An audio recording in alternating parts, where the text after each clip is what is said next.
Hello, I'm Marie-Josée Kravis, and I'm very happy to be able to introduce to you Canada's Prime Minister. But before I do so, I'd like to ask everyone to please turn off cell phones and BlackBerries. Conceived in Canada, BlackBerries, I should say. And also, I should say that this meeting is on the record, and it's being webcast to all of the Council's members across the country. I'll be brief because we're running a little late, but many of you, when you think of Canada, I think recently have really been thinking about the Canadian dollar and the exchange rate. But there's much more to the country. As you know, Canada is the United States' most important trading partner. It's its largest supplier of oil. In fact, it's the world's second largest oil producer. So I think we will have interesting discussions with the Prime Minister as to how what all of that means going forward in terms not only of North American relationships on security and prosperity, but also in terms of our military alliances, humanitarian alliances, and also the issue of climate change, all issues that the Prime Minister has agreed to discuss with you today. Stephen Harper comes to us with a very interesting background because not only is he the leader of the Conservative Party, but he is unique amongst Canadian politicians, and I think many politicians around the world, in that he created his own political party, the Canadian Alliance Party. And he then brought that party together with the Conservative Party to then assume the leadership of the Conservative Party and become Prime Minister. And he's now the Prime Minister leading a minority government that, technically speaking, is probably the minority government with the largest, that's the longest minority government in Canada's history. So I welcome Stephen Harper, and he will make a presentation and then take questions. Thank you very much. Please, Mr. Prime Minister.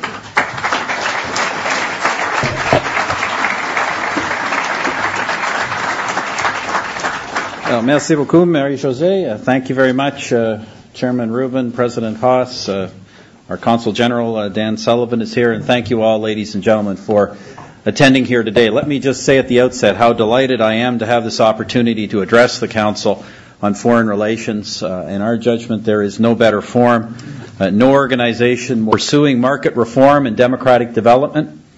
Others are falling back to economic nationalism and protectionism, to political populism and authoritarianism. Democracy, economic progress, and social equality are still very much a work in progress in the region. That is why it is so important for countries like Canada to engage, to demonstrate that there are workable models that can meet the aspirations of citizens. We cannot let the choice be characterized as simply unfettered capitalism on the one hand, or old socialist models on the other. I suggested that there are other ways, such as the Canadian approach, a model of constitutional democracy and economic openness, combined with the social safety nets, equitable wealth creation, and regional sharing arrangements that prevent the sort of exploitation still seen far too often in the Americas. The Canadian model has resonance. Leaders, experts, business people, social advocates in the region want Canada's assistance in building their institutions for democratic governance, their human rights systems, and their economies. I told them that we would be there to help. En Haïti, le Canada fait la promotion du développement et de la sécurité ensemble. In Haiti, the visceral linkage between security and development is most evident, and Canada is deeply involved in the promotion of both. I visited a Canadian-funded hospital in the slums of Cité Soleil. Until last January, when UN troops led by Brazil cleaned up a cesspool of warlords and gangs, such a visit would have been unthinkable. That's what I mean by the inherent linkage between security and development. On my hemispheric tour, I also went to Colombia, where our government is undertaking free trade negotiations. This is in Canada's own strategic trade interests. But it will also assist that country to continue on its path of overcoming a long, dark history of terror and violence and moving its people to a future of economic and democratic development.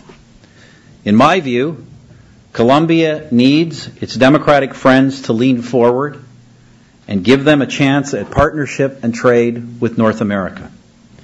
I am very concerned that some in the United States seem unwilling to do that.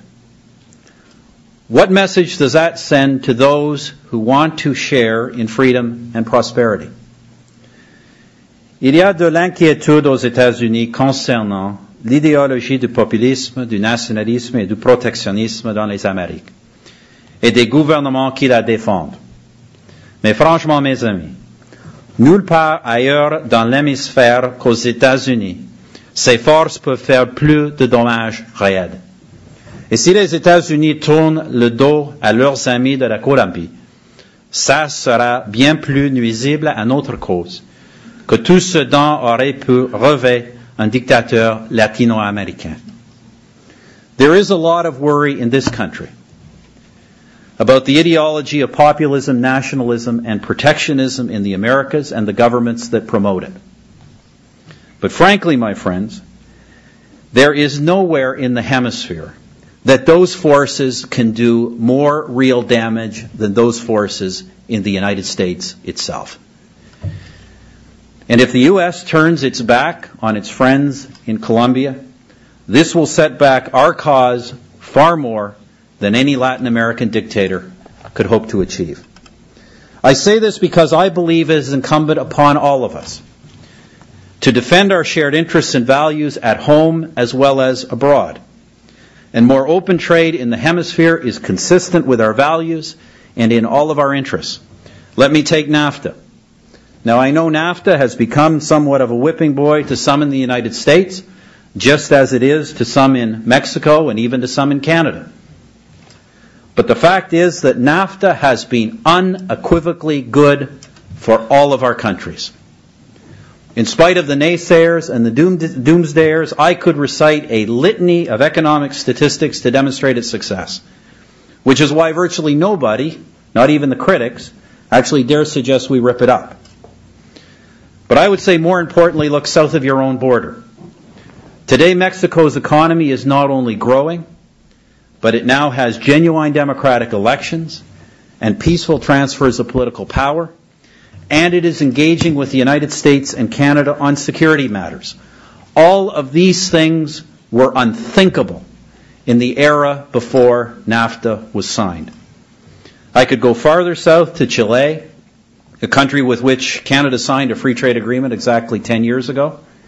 Today, Chile is so stable and prosperous that after years of turmoil, violence, and dictatorship, it is now a member of the OECD.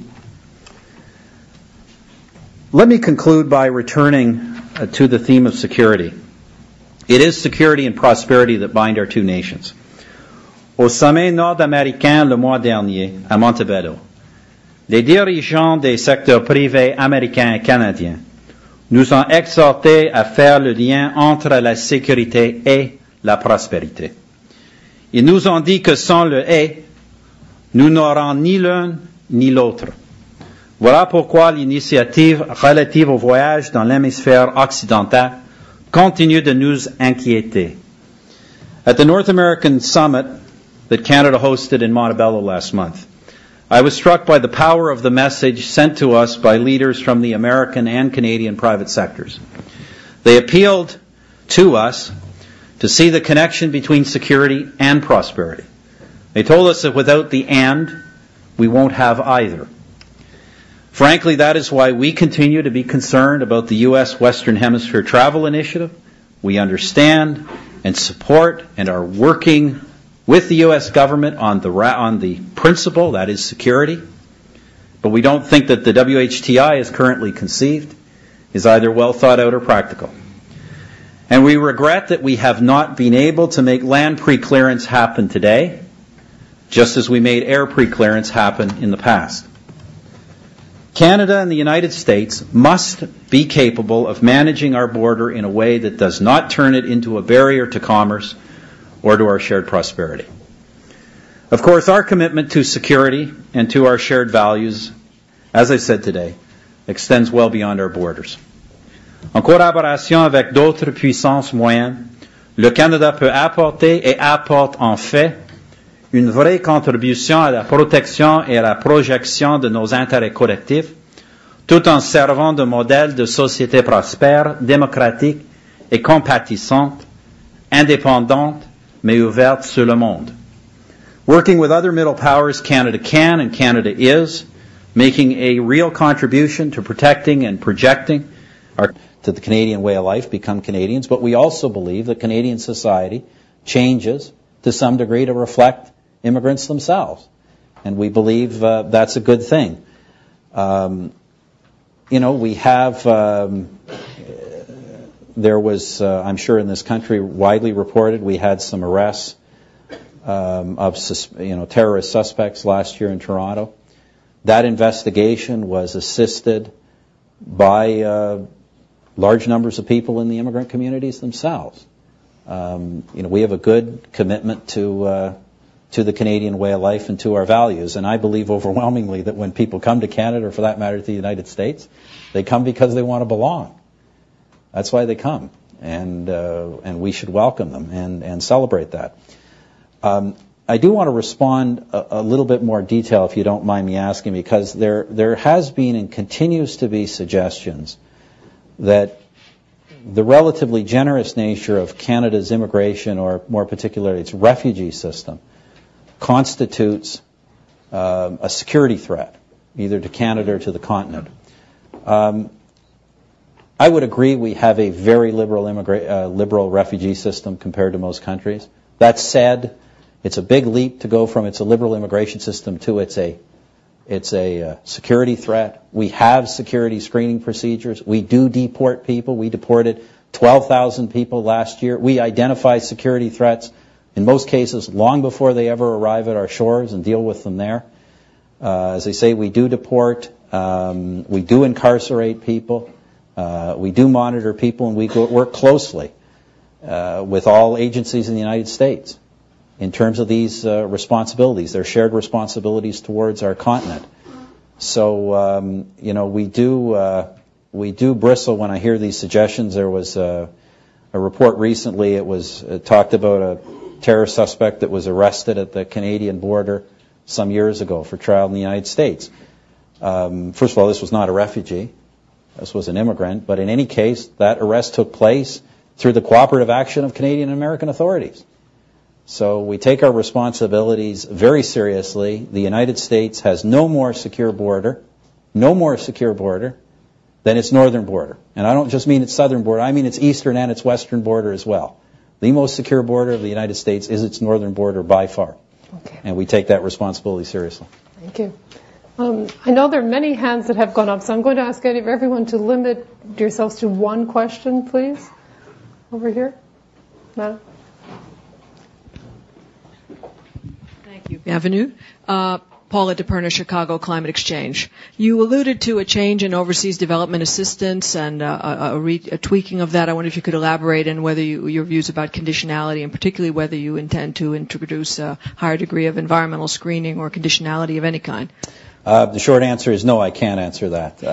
We intend to have a policy announcement on that in the upcoming weeks. We have done over the past several months a thorough review of our foreign aid, concluded that it's not nearly as effective as it could be, and we will be announcing a number of measures to make it more effective in terms of promoting a range of Canadian interests and values. Thank you. Please. Thank you, Marie-Josée. My name is Peter Goldmark. I work for Environmental Defense. On the subject of climate, Prime Minister, you were very clear this afternoon on your support for binding limits. That would place you on the eve of the emitters conference on a different course from President Bush, who has resisted binding limits, and seemed to put you more in the camp of the Europeans who are supporting binding limits. and many of whom view the Major Emitters Conference as the last chance for the Bush administration to show some seriousness on this subject. Can you talk to us a little bit about what role you plan to play starting Thursday at this conference, and what courses you tend to advocate there? Well, Sujet, you want 2 minutes in French, or was it discuss it? It's up to you. No, it's fine. I think it's fine. Yeah, very quickly, as I mentioned, we had a high-level meeting yesterday through the Office of the Secretary General. We had a dinner time discussion last night with a smaller group of leaders. And as you know, there are a whole series of other processes ongoing. I think I think it's a step-by-step process. I don't think we're necessarily going to hit an agreement very quickly. But, I do think Canada has somewhat of a middle ground position on this, and I describe it this way. I would share with the United States, and the United States has, President, I should say, assured everybody last night that his process is intended to complement the UN process, not to detract from it. That's what he told all the leaders. On the issue of targets, the United States has signed on to statements at the G8 and at APEC that would seem to imply targets, although admittedly they sound like self-described targets as opposed to being part of a binding international regime. And that's where we differ. We do believe that technological change is what's going to solve this problem, but that technological change isn't going to happen in earnest until signals are sent pretty clearly to the market that it must happen on some kind of a realistic timeline. On the one hand, there are some countries that are pushing for a framework that looks like the current framework. I think the deficiencies of that are obvious. If you go for hard caps as the only kind of target, by definition, the only kinds of countries that will sign on are countries that have no population growth and fairly limited economic growth. That's what happened with Kyoto. And then you end up exempting the developed world, and quite frankly, for countries like Canada, and I think the United States and Australia and a number of others, that kind of a framework creates real difficulties. And the upshot is you have what you have with the Kyoto Accord, which is basically now 2/3 of world emissions outside the regime. So I think that we do need binding international targets. I think it's a global problem. I actually don't think we're going to get there just through a series of national targets. I think there has to be an international framework.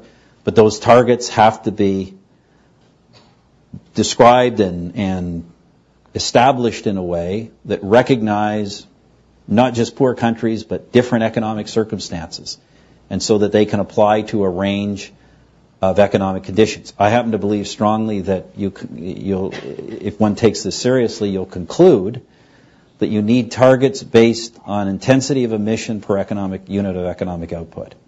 That's the kind of targets the only kind of target I think will work globally, but certainly not all other countries share that view. And from the dinner last night, I would still say there's a wide range of disagreement on where we need to go. But we are certainly trying to pull people towards, targets, yes, but flexible targets that accommodate different circumstances. Well, you've also announced that Canada had joined the Asia-Pacific Initiative. Yeah. And so what in that vein, what role? Well, we had expressed interest in that some time ago. It's as you know, an organization designed primarily to promote the development and spread of technology to deal with climate change. It's not an organization that that is advocating targets or advocating some particular overall framework. In fairness, it was reported in Canada yesterday, for instance, it was an anti-Kyoto group. That's not really true, because Japan is a member, and Japan is a signatory and a reasonably successful signatory of the Kyoto Protocol. So it is a group, though, that, as I say, is doing important work, and more importantly, represents 1/2 of global emissions, over 1/2. And my strong view is if you don't get leadership from the United States in the developed world and from China in the developing world, we will not get an effective protocol. On the other hand, if we do have leadership and participation from those two countries, I believe that everyone else will follow. So we want to be in various forums where we can work to make that a possible outcome. please. Thank you. I'm Alan Hyman, Columbia University Medical Center. For many decades, the Antarctic continent has been recognized as international territory, open to nations all over the world for exploration and for scientific study. Very recently, the Russians have sunk their flag at the bottom of the Arctic Ocean near the North Pole. What do you think the message from Mr. Putin was? And do you recognize the Arctic Ocean to be analogous to the Antarctic continent? I'll comment on the latter. No, obviously we don't recognize an exact parallel to the Antarctic continent, whereas you know all territory south of 60 degrees is essentially international territory, and much of Canada's landmass lies above 60 degrees north. So that would not be a position. Now, there is an international convention on which Russia and other countries are working to delineate basically the continental shelves and the relevant economic and other claims that may proceed from that. I think my former foreign minister was pretty clear about Canada's displeasure with the Russian stunt. I think that would be the best way to put it. President Putin assured me that he meant no offense nor any intention to violate any international understanding or any Canadian sovereignty in any way. And needless to say, I always listen carefully when Mr. Putin speaks. Set us up, please. Yes?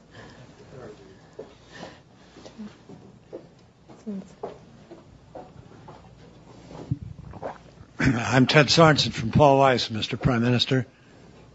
Thank you for your initial remarks outlining the long history of shared values and beliefs between our two countries. We've been told since 9/11 that we are hated for our values and beliefs by Islamists, Chavistas, and others who mean harm to the United States. Canada is not hated. How do you explain this?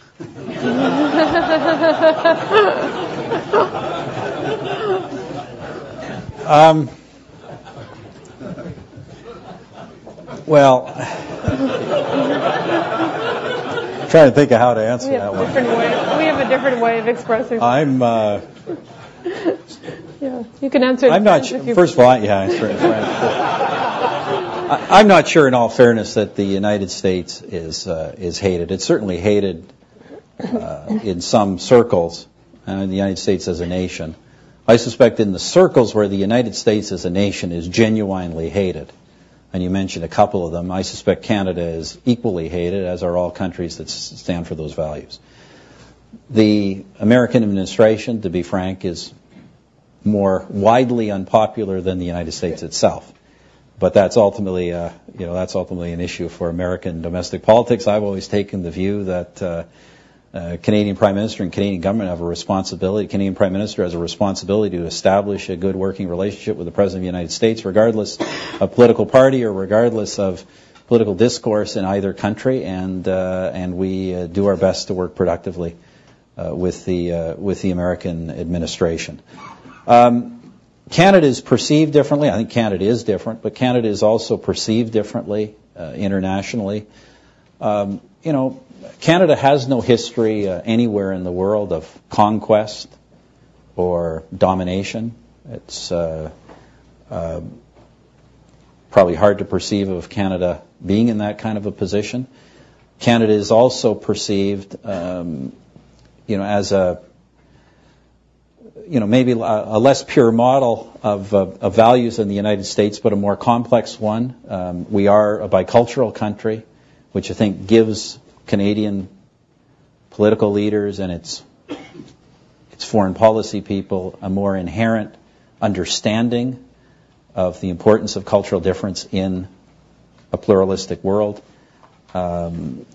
We have different social systems. We have different government structures. some of which resonate much better in other parts of the world than the equivalent American model. And in that sense, I think Canada is both a positive and a non-threatening force. And what my government is trying to do is make sure we can use those values to promote positive change in concert with our allies. What I don't want to do is what Canadian governments have sometimes done in the past, which is to stand on the sidelines bragging about our differences, lecturing, and not really accomplishing anything. We want to take a different tack. Yes, please. Mr. Prime Minister, I understand that one of the things that is galling to Canadians about the United States is that while the U.S. looms very large to Canadians, Americans are largely oblivious of our northern neighbor. Right. Well, one of the things that brings Canada to my awareness is communications that I receive from animal rights organizations. And they report on the continued policies that permit the clubbing of baby seals in Canada. At a time when there's a commodity boom that is bringing the Canadian dollar into parity and even perhaps to an appreciation relative to the U.S. currency, can't the Canadian government find more humane employment opportunities for those citizens who are engaged in this seal clubbing? Sure. 15 years, which they weren't until recently, we would have had minority government over that entire period as well. So I think with the current political alignment, I'm probably not supposed to say this, my election strategist won't like it, but with the current political alignment, I think the possibility of minority government at any election, including one in the near future, would loom very high. Does it affect Canada's foreign policy? In terms of the day-to-day setting of priorities and taking of positions on the world stage, not very directly, because quite frankly, this is largely under executive authority. I may be criticized in Parliament for it, but in most cases, if I can make my case to the Canadian people, I can pursue an aggressive or well-defined foreign policy. And I don't think our government on anything from the Middle East to Afghanistan to climate change has had any hesitation in taking well-defined stands and stands that are sometimes highly criticized in Parliament itself. At the same time, I believe, and we're committed as a government to ensuring that when we actually deploy Canadian resources, Canadian troops around the world, that is supported by Parliament. And so, we have a big challenge, obviously, with the deployment in Afghanistan. We've had a lot of casualties, and unfortunately, those who committed us originally to the engagement now see political points in being against it. That said, I guess I believe what a former Canadian leader told me. I believe that when it comes to foreign affairs and global security, this is one area where you do what is right in the long-term interests of the country, your allies, and the world.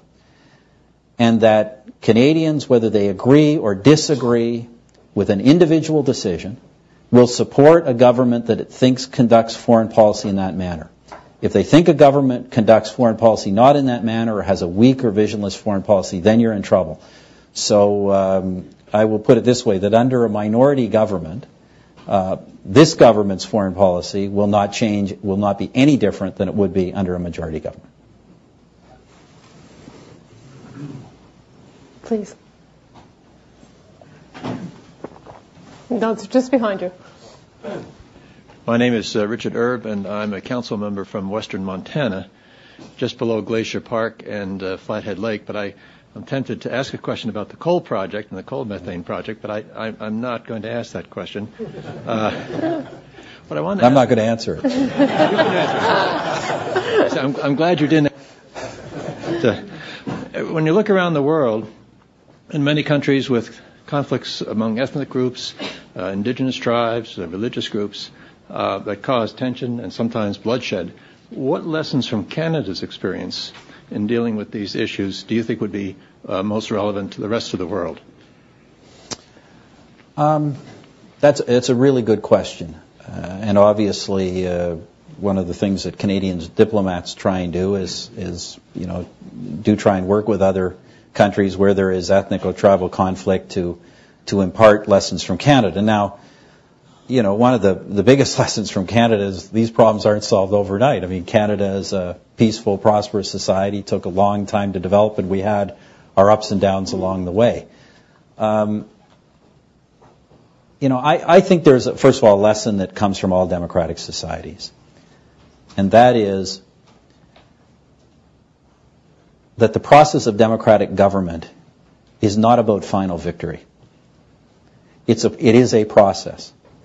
And it's about not just the legitimacy of this year's election, but the legitimacy of the next one as well, where the same people will air many of the same issues over again and may get a different verdict. One of the problems in pre-democratic or non-democratic societies is that the political